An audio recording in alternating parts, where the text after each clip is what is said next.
Welcome to the world of sci-fi story, and don't forget to like and subscribe the channel. The Grand Palace of the Varnex Dominion stood as a testament to unparalleled technological advancement. Its walls shimmered with an iridescent glow, powered by an energy source centuries beyond human comprehension. Queen Zephyra, the ruler of this vast and emotionless empire, sat on her throne, her gaze fixed on the holographic map hovering before her. Despite the outward serenity she exuded, an invisible weight bore down on her, a longing she could neither name nor understand. Vexens, her people, prided themselves on their logical minds and disciplined lives. Emotion, as they saw it, was an evolutionary flaw, something primitive species clung to. Their culture valued efficiency and intellect above all else, leaving no room for the messiness of feelings. For thousands of years, this belief had sustained their civilization, but Zephyra often wondered if something crucial had been lost along the way. As she dismissed the council meeting, Zephyra lingered in the vast throne chamber. She looked at the ornate inscriptions etched into the walls, each symbol a reminder of Vex's rise to dominance. Yet none of it filled the void within her. She activated a private console and opened a forbidden archive, one she had kept hidden even from her closest advisors. The holographic images that danced before her eyes were unlike anything she had ever encountered. These were records from a primitive planet called Earth, detailing the lives of its inhabitants. Zephyr was captivated by the stories of humans, how they fought, laughed, and loved with such intensity. One particular concept piqued her curiosity: the climax, a phenomenon described as the pinnacle of emotional and physical connection. Among the Vexens, this was dismissed as a myth, a fabrication of lesser species, but Zephyr couldn't ignore the curiosity tugging at her. As she studied further, a name caught her attention: Orion Cade, a human diplomat who had recently arrived in the Varnex Dominion to negotiate an alliance. His profile described him as resourceful, adaptable, and, intriguingly, a storyteller. Zephyr's interest deepened. Perhaps this human could provide answers to the questions that had long haunted her. Orion Cade disembarked from his sleek shuttle, stepping onto the gleaming landing platform of Zephyr's palace. His sharp green eyes took in the alien grandeur, but his expression remained composed. Years of diplomacy had trained him to navigate the unknown with confidence, even if his surroundings screamed intimidation. "Welcome, Orion Cade," greeted Lith, Zephyr's chief advisor, her voice devoid of warmth, but meticulously polite. "The Queen awaits your presence in the Grand Chamber." Orion nodded, following her through corridors lined with luminescent art. His every step echoed in the silence, and he couldn't shake the feeling that he was being closely observed. When he finally entered the throne room, his breath caught momentarily. Queen Zephyra was unlike anything he had imagined. Her tall, graceful form radiated power, her silver hair cascading like liquid starlight. Her violet eyes, sharp and calculating, seemed to pierce through him. Yet there was something unspoken in her gaze, an unfulfilled yearning. "Welcome to the Varnex Dominion, human," Zephyr said, her tone measured. "I trust your journey was comfortable." "It was, Your Majesty," Orion replied with a courteous bow. "Your world is extraordinary." Zephyr tilted her head, studying him intently. "Humans have a peculiar way of expressing admiration. You speak with more animation than we are accustomed to." Orion chuckled lightly. "We humans are known for our peculiarities, Your Majesty. Some call it charm." Zephyr's lips curved slightly, a gesture so faint it was almost imperceptible. "Charm," she repeated, as if testing the word. The meeting progressed with typical diplomacy, yet Zephyr found herself increasingly drawn to Orion's mannerisms. He spoke of Earth with a passion that was foreign to her, describing its vibrant cultures, its triumphs, and its flaws. There was an authenticity to his words that she found both puzzling and captivating. As their discussion concluded, Zephyr made an unexpected request. "Tell me, Orion Cade, what drives your people to pursue connection so fervently? Is it not a distraction from progress?"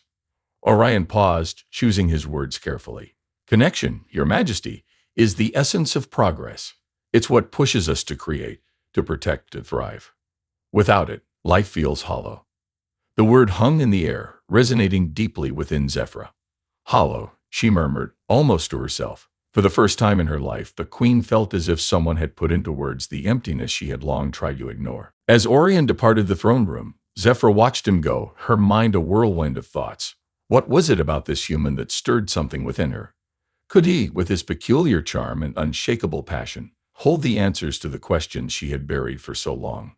Zephyr didn't know, but she was determined to find out. As the massive doors of the throne room closed behind Orion, Zephyr reclined in her seat, her thoughts tangled. His words lingered in her mind like a haunting melody. Connection is the essence of progress. Without it, life feels hollow. She replayed the phrase over and over, trying to dissect its meaning. Zephyr rose from her throne, her flowing silver robes catching the ambient light of the chamber. She dismissed her guards with a wave, retreating to the solitude of her private study. The chamber was a stark contrast to the grandeur of the palace, a quiet space filled with intricate devices, glowing panels, and shelves holding ancient texts from across the galaxy. She activated the archive again, this time searching specifically for human depictions of connection. The holographic projection shifted to display scenes of humans in various forms of intimacy. A mother cradling her child, lovers sharing a kiss under a setting sun, and friends laughing over shared stories. Each image seemed to pulse with an energy she couldn't name but felt deeply drawn to. Her eyes lingered on a particular image, a human couple entwined, their faces glowing with joy. Zephyr's hand hovered over the projection, her fingers brushing through the light. How can something so simple hold so much power? She whispered to herself. Meanwhile, Orion was escorted to his quarters in the guest wing of the palace. The room was opulent yet cold, its sleek design lacking the warmth he associated with comfort. He ran a hand through his dark hair, letting out a slow breath. The queen was unlike any diplomat or leader he had ever encountered. Her presence was commanding, her gaze sharp, yet there was an underlying vulnerability she seemed desperate to conceal. He set his bag on a polished table and opened a small holographic device, projecting a personal log. Speaking to it felt like a grounding ritual after the tension of the day. Mission log, Day 1 on Vexa, he began, his voice low and steady. Queen Zephyr is an enigma. Her people are fascinatingly advanced but emotionally detached. It's like speaking to a machine with a soul trapped inside. But her eyes, they say more than she intends. I think she's searching for something, though she might not even know what it is. He paused, glancing at the sleek window that overlooked the sprawling city below. This mission is critical, but I have a feeling it's about more than just diplomacy. There's something here, a crack in the facade. If I can find it, I might understand what makes the Vexens tick. He ended the log and leaned back against the chair, staring at the ceiling. Little did he know, his presence had already begun to stir something dormant in the queen. In her private study, Zephyr continued to immerse herself in the forbidden archive. One file caught her attention. A series of human writings on the concept of climax. Unlike the sterile language of Vexen records, the human descriptions were vivid, almost poetic. They spoke of it as a moment of transcendence, a merging of body and spirit that defied logic. Her brow furrowed as she read. Could this truly exist? She wondered. For centuries, the Vexens had dismissed such notions as primitive delusions, yet the intensity with which humans described it made her question if there was something her people had overlooked. The sound of soft footsteps pulled her from her thoughts. Lith, her most trusted advisor, stood at the threshold, the older woman's expression calm but curious. Your Majesty, is everything well? Zephyr deactivated the archive, her expression guarded. Yes, Lith, why you ask? I couldn't help but notice your interest in the human delegate. Lith said carefully. He is unlike the others we've encountered. Zephyr turned away, her gaze fixed on the faint glow of the city lights beyond the window. He intrigues me, she admitted. There is a passion in his words, a depth of feeling I cannot comprehend. It is as if he knows something we do not. Lith hesitated. Your Majesty, be cautious. The humans are persuasive by nature. Their emotionality is both their strength and their weakness. Zephyr nodded but said nothing. As Lith left the room, the queen's thoughts returned to Orion. His words had stirred a longing she could no longer ignore. Later that evening, Zephyr called for a private dinner with Orion. The setting was intimate, a stark contrast to the formality of their earlier meeting. The dining chamber was adorned with soft lights, casting a warm glow over the polished surface of the table. A selection of dishes, both human and Vexen, was arranged meticulously before them.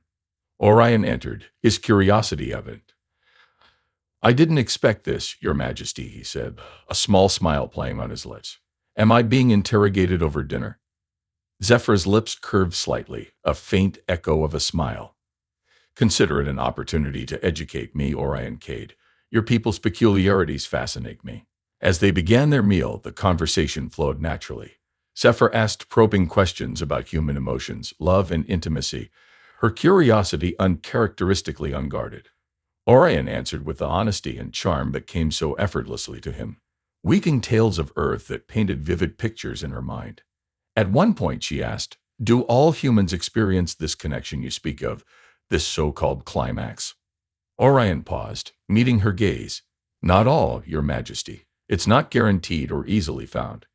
It takes trust, vulnerability, and a shared desire to reach that kind of connection. It's rare, but when it happens, it's unforgettable." Zephyr's expression softened, her violet eyes reflecting a flicker of something new. "Unforgettable," she repeated, the word rolling off her tongue like a foreign delicacy. For the first time in her life, Zephyr felt the stirrings of hope. Hope that perhaps the myths she had dismissed held a fragment of truth, and that this human might be the key to unlocking it. As the evening unfolded, the conversation between Zephyr and Orion began to take on a rhythm, almost like a dance. The human's easy charm and openness were disarming, but beneath his polite demeanor, Zephyr sensed a quiet strength. It intrigued her, even unsettled her. The queen was not accustomed to being caught off guard, yet here she was leaning forward, hanging on to his every word.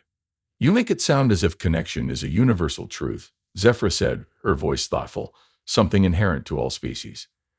Orion took a sip from his glass, the alien liquid slightly sweet and warm against his palate. He set it down deliberately before answering. "I can't speak for the universe, but for humans, it's everything. It drives us, inspires us, and sometimes destroys us.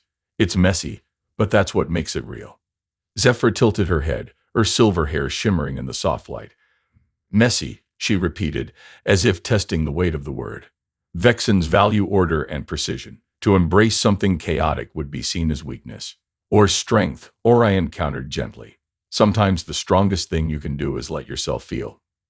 The queen's violet eyes locked onto his, and for a brief moment, the room seemed to shrink around them. Zephyr felt an unfamiliar warmth rising within her, a sensation that both intrigued and unsettled her. She straightened, breaking the gaze. "You speak as though feelings are a weapon." "They can be," Orion admitted, leaning back in his chair. "But they're also a shield. They protect us, remind us we're alive."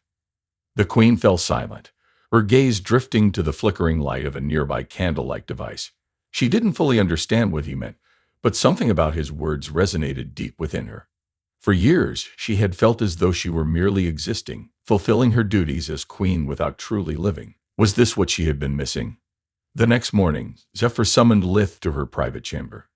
The advisor entered, her expression calm but observant. "You requested my presence, Your Majesty." "Yes," Zephyr said, her tone sharper than she intended. She softened it quickly, her hands clasped behind her back. "I need access to the full archives on Earth, all classified files." Lith's brow furrowed. "Your Majesty, the Council has restricted those records. They believe such information could influence our culture in undesirable ways." Zephyr turned, her gaze piercing. "And as queen, I have the authority to override such restrictions. Or have they forgotten?" Lith hesitated, but eventually bowed. "As you wish, Your Majesty. The files will be delivered to your study." As the advisor left, Zephyr felt a twinge of unease. She knew she was treading dangerous ground, but her curiosity burned too fiercely to ignore. She needed to understand humans, not just their culture, but the essence of what made them so different.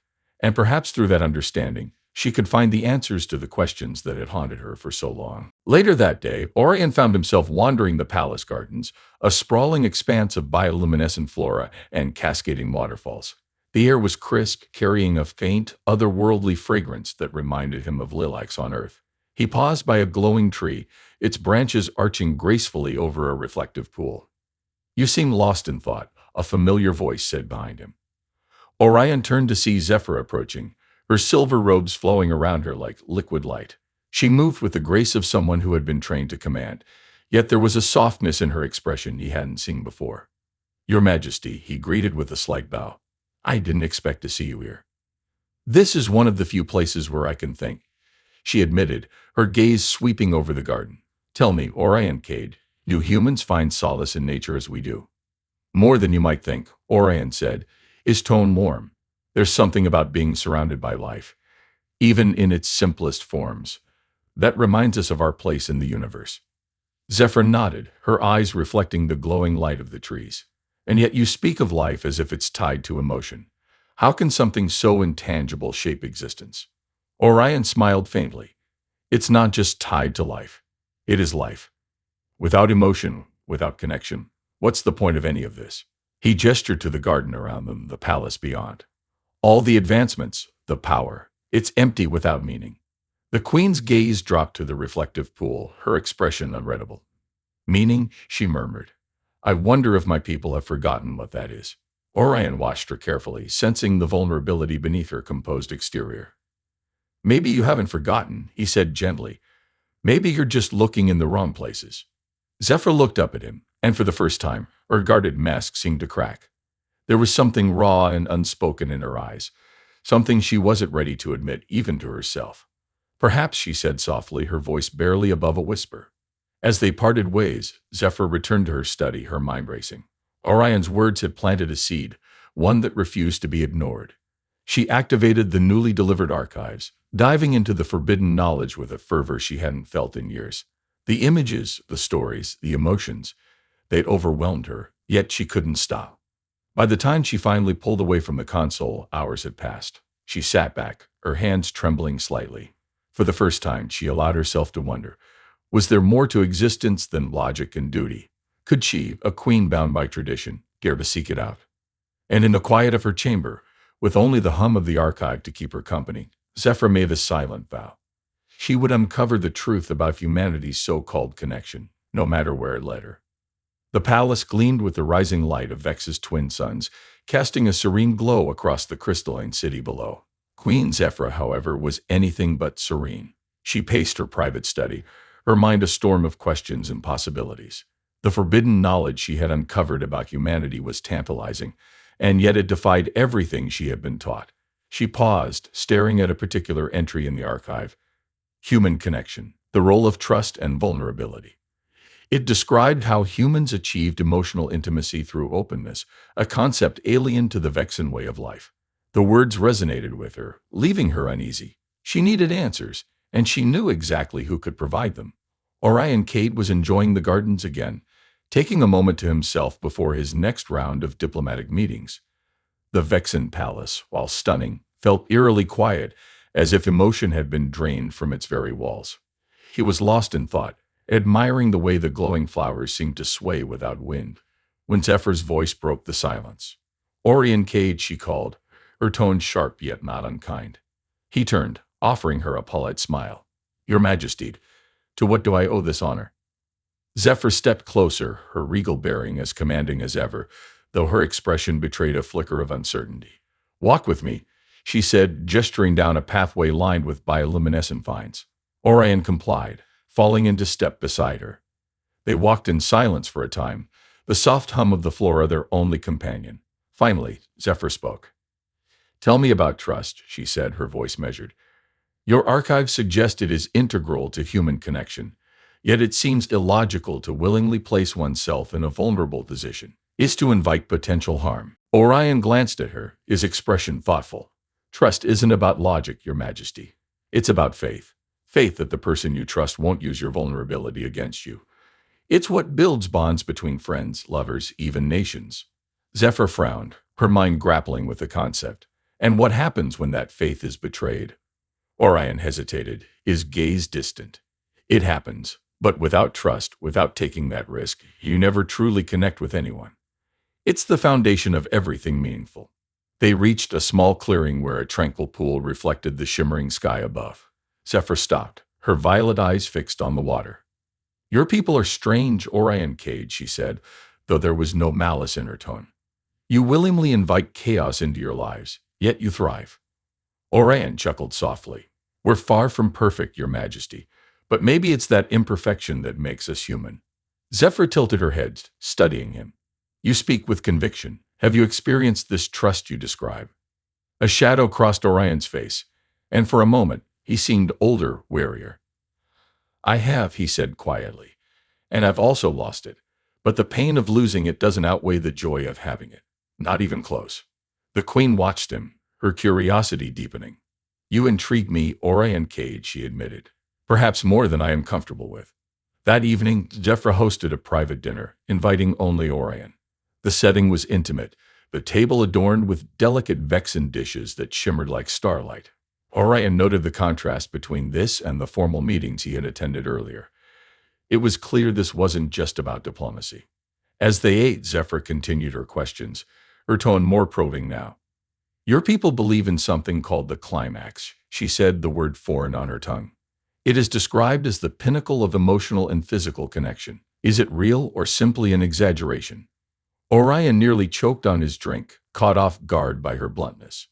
It's real, he said after a moment, his voice steady, but it's not just about the physical. It's about trust, vulnerability, and connection. Things that can't be forced or faked. It's rare, even among humans. Zephyr leaned forward slightly, her eyes intense. You speak as if it is a transcendent experience. It can be, Orion admitted, but it's not something you can understand through words alone. It has to be felt. The Queen's gaze lingered on him, her expression unreadable. And you believe I am incapable of feeling it? Orion hesitated, sensing the weight of her question. I think anyone can feel it, Your Majesty, but only if they're willing to let go of their defenses and allow themselves to be vulnerable. Zephyr sat back, her mind racing. For so long, she had lived behind a fortress of logic and duty. The idea of lowering that guard, even slightly, was both terrifying and strangely alluring. In the days that followed, Zephyr found herself seeking Orion's company more often. They walked the palace grounds, exchanged stories, and debated philosophy and culture. With each conversation, the Queen felt her walls beginning to crack, her carefully constructed persona unraveling. One evening, as they stood on a balcony overlooking the city, Zephyr turned to Orion. You've challenged everything I thought I knew, she said quietly. You've made me question my people, my beliefs, even myself. I do not know whether to thank you or resent you for it. Orion smiled, his green eyes warm. I'll take that as a compliment, Your Majesty.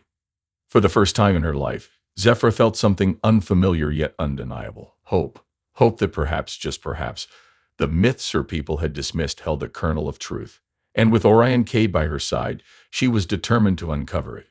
The air in the palace grew heavier as the days went on, a silent tension underlying the growing rapport between Queen Zephyr and Orion Cade. The Vexen Council began to take notice, their whispers trailing behind the Queen as she walked the halls. Zephyr, however, paid them no mind. For the first time in her life, she felt something, an undefinable force drawing her toward the human diplomat. It was during one of their evening walks that the barrier between them began to crack. The garden, illuminated by glowing flora and a cascading waterfall, was a refuge for Zephyr, a place where she allowed herself to think freely. Orion accompanied her, his steady presence a comfort she hadn't realized she needed. As they strolled along the winding paths, Orion noticed the subtle tension in Zephyr's posture. Something on your mind, Your Majesty, he asked gently. She paused, her gaze fixed on the shimmering water. Do you ever doubt yourself, Orion Cade? Do you ever wonder if the path you've chosen is the right one? Orion considered her question, his expression thoughtful. All the time, he admitted. But I've learned that doubt isn't a weakness. It's a reminder that we're human, that we care about the choices we make. Zephyr turned to him, her violet eyes searching his face. I envy that about your people, she said quietly. You embrace your imperfections, your uncertainties. My people see such things as flaws, weaknesses to be eradicated. Maybe that's where your people have it wrong, Orion said, his voice steady but kind. Imperfection isn't a flaw. It's what makes us unique. It's what makes us alive. The Queen's gaze lingered on him, and for a moment, the air between them seemed to hum with unspoken emotion. But before either of them could speak, the distant sound of commotion shattered the moment. The palace guards were in chaos when they returned. Zephyr's chief advisor, Lith, rushed to meet her, her expression grim. Your Majesty, there has been an attempt on your life. Zephyr's eyes narrowed. An attempt? By whom? We are still investigating, Lith said, her voice tight. The assailant was apprehended, but we suspect a faction within the council may be involved. Orion stepped forward, his posture protective. Is she safe here? He asked, his tone sharp. Lith glanced at him, her expression wary. For now, yes, but I suggest heightened security measures. Zephyr raised a hand, silencing them both. Enough. I will not cower in my own palace. Orion Cade, you will accompany me to the council chamber tomorrow. If there are traitors among us, I intend to confront them directly. Orion hesitated, but the resolve in her eyes left no room for argument. As you wish, Your Majesty. The following day, the council chamber was a hive of tension. Zephyr stood at the head of the room, her regal presence commanding attention. Orion stood beside her, his sharp green eyes scanning the room for any signs of treachery. You have all sworn loyalty to the Varnix Dominion, Zephyr said, her voice cold and precise. Yet someone among you has sought to betray me. I will not tolerate such treachery. The council members exchanged uneasy glances, but no one spoke. Zephyr's gaze swept over them, her expression unyielding. If you have nothing to say, then I will find the truth myself. And when I do, there will be consequences. Orion watched her with quiet admiration. Despite the danger, she stood firm, her authority unwavering. It was a stark reminder of the strength that had drawn him to her in the first place. That evening, as the palace settled into an uneasy calm, Zephyr found herself once again in the garden with Orion. The tension of the day weighed heavily on her, and for the first time, she allowed herself to show it. I cannot trust them, she said, her voice barely above a whisper. The very people who are supposed to protect me may be the ones plotting against me. Orion placed a reassuring hand on her shoulder, his touch gentle but firm. You're stronger than they think, Zephyr, and you're not alone. Her gaze met his, and for a moment, she saw something in his eyes she couldn't quite name, something that made her feel both vulnerable and safe. She took a deep breath, the warmth of his hand grounding her. Thank you, Orion Cage, she said softly, for reminding me of who I am. As the days passed, their bond grew stronger. Orion introduced Zephyr to human customs, sharing stories of Earth's history, art, and music. One evening, he brought a small device that played a haunting melody, the notes filling the room with a warmth that seemed to reach into Zephyr's very soul. What is this? She asked, her voice tinged with wonder. It's a song, Orion said, a small smile playing on his lips. Music has a way of expressing what words can't. It's a connection, a language everyone can understand. Zephyr closed her eyes, letting the music wash over her. For the first time, she felt something stir deep within her, a yearning she couldn't ignore. When the song ended, she opened her eyes, her gaze meeting Orion's. You are unlike anyone I have ever known, she said softly. You make me question everything I thought I knew. Orion reached for her hand, his touch tentative but steady. Maybe that's not such a bad thing, Your Majesty. Sometimes the only way to find the truth is to question everything. Zephyr hesitated for only a moment before allowing her fingers to intertwine with his. It was a small gesture, but to her it felt monumental, a crack in the walls she had built around herself. And in that moment, for the first time in her life, Queen Zephyr began to believe that there might be more to existence than logic and duty. There might be connection, there might be trust, and perhaps, just perhaps, there might be something even more profound waiting to be discovered. The palace corridors seemed colder, quieter, as if the walls themselves could sense the brewing conflict within. Zephyr's days were consumed with council meetings, investigating the attempt on her life, and maintaining her unshakable facade. Yet beneath the surface, her thoughts were increasingly preoccupied with one person, Orion Cade. Her interactions with the human diplomat had ignited something within her that she couldn't define. It was more than curiosity, more than fascination. It was a pull, an undeniable gravitational force. But the weight of her responsibilities as Queen loomed large, and the whispers of her council grew louder. Zephyr sat in her private chamber, poring over intelligence reports on the suspected traitors. Lith entered, her expression as sharp and precise as ever. Your Majesty, Lith began, bowing slightly. The council grows restless. They've noticed your increased interactions with the human. Zephyr's violet eyes snapped up, a flicker of annoyance crossing her face. And what of it? Orion Cade is here as an emissary. It is my duty to engage with him. Of course, Your Majesty, Lith said carefully, but they see it as something more. They fear his influence may cloud your judgment. Zephyr leaned back in her chair, her expression unreadable. Do you believe my judgment is clouded, Lith? The advisor hesitated, then shook her head. No, but I urge caution. The council is protective of our traditions. They will not tolerate anything that appears to compromise your authority. Zephyr nodded, dismissing Lith with a wave of her hand. As the door closed behind her advisor, the queen let out a slow breath. She was walking a fine line, and she knew it. But for the first time in her life, she wondered if the cost of maintaining that line was worth it. Orion, too, found himself increasingly drawn to Zephyr. Her composure, intelligence, and the rare glimpses of vulnerability she allowed him to see made her unlike anyone he had ever met. Yet he was acutely aware of the tension his presence was causing among the Vexans. One evening, as he stood on a balcony overlooking the glowing cityscape, Zephyr appeared beside him. Her silver robes shimmered under the light of the twin moons, and for a moment, Orion was struck by her ethereal beauty.